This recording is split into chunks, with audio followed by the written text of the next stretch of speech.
Hello, today we're going to be tying the Nitro Halo Hopper, a high-floating Morrish Hopper variant built using the new Moonlit Halo hair coming soon, along with a high-vis indicator overwing.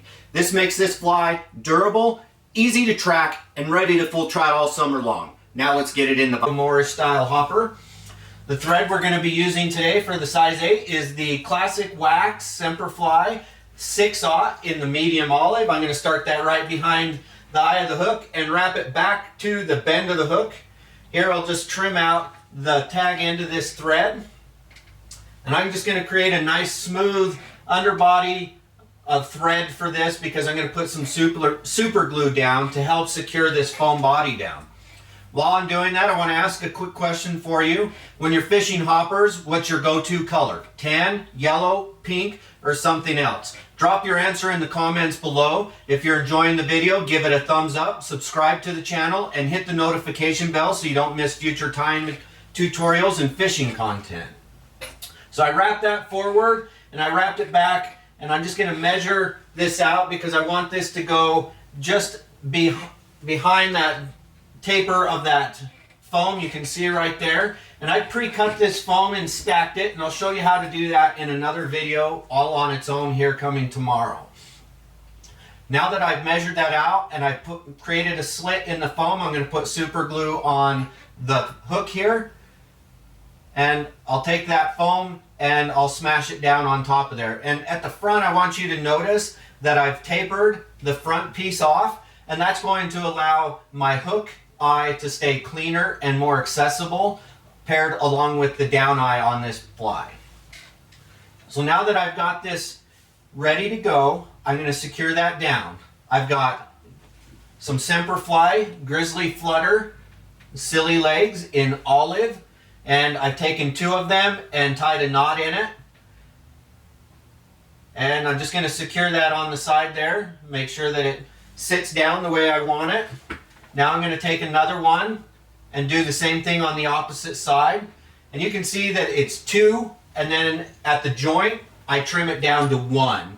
And this is just going to give it that nice hopper leg look. And that one's sitting up there. It's not sitting right. It's on the opposite side. So I'll just keep working at this until I get it done and get it in right. This is probably the hardest part of this entire fly, is actually getting these legs here. And I can't really see it on my side, and it's just a little too high, and that's part of my problem here. We'll get her situated though. We'll move her. You can always slide if you know that it's too high. You can see I'm starting to try and slide that down.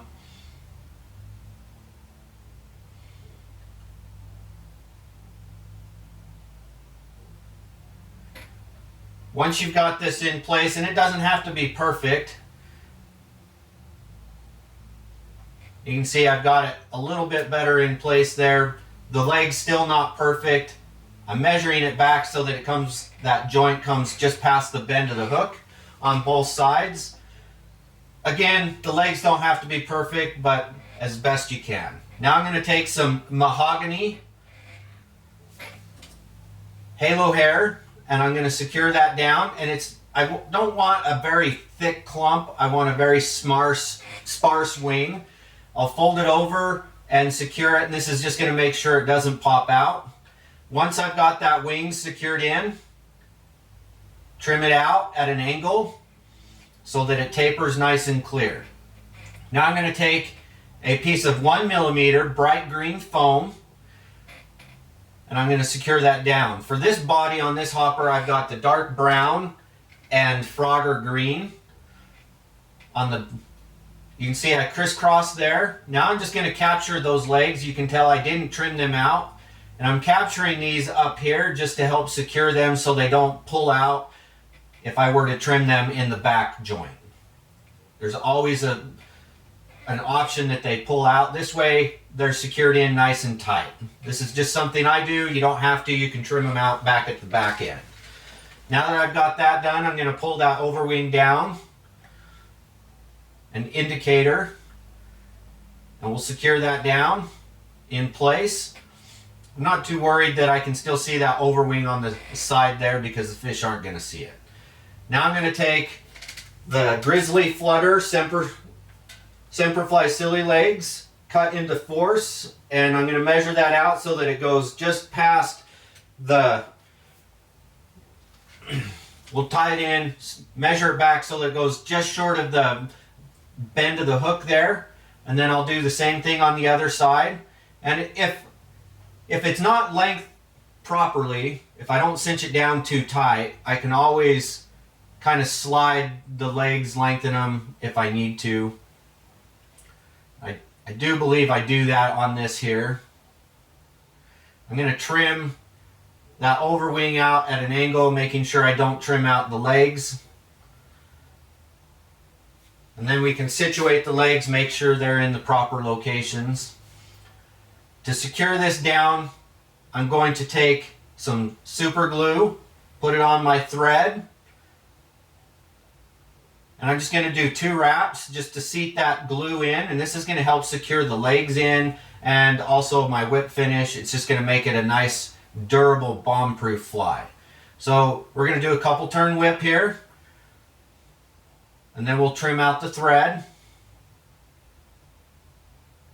with the thread cutting piece on snip tool on the end of our Nirvana whip finish tool. I've pre-measured the rear legs. Now I'm going to measure the front legs, and I'm just going to trim them out just a little bit past the front of that foam. And there you have the Nitro Halo Hopper. The Moonlit Halo Hair Wing adds movement and visibility, while the High Vis Overwing helps you track the fly in rough water and low light. If you found this tutorial helpful, be sure to hit the like button, subscribe, and ring the bell for future time tutorials. Thanks for watching, and I'll see you at the vise on the next one.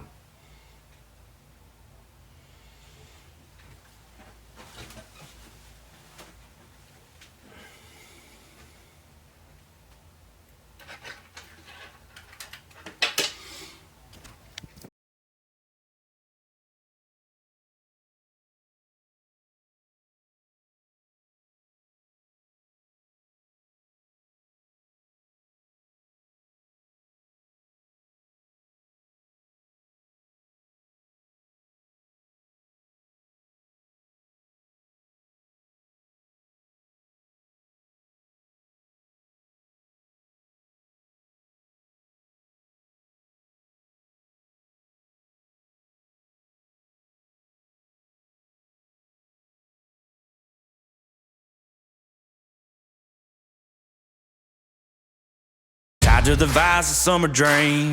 Yeah, let me show you what I mean. Got that Morrish line with a modern twist, a perfect wing that can't be missed.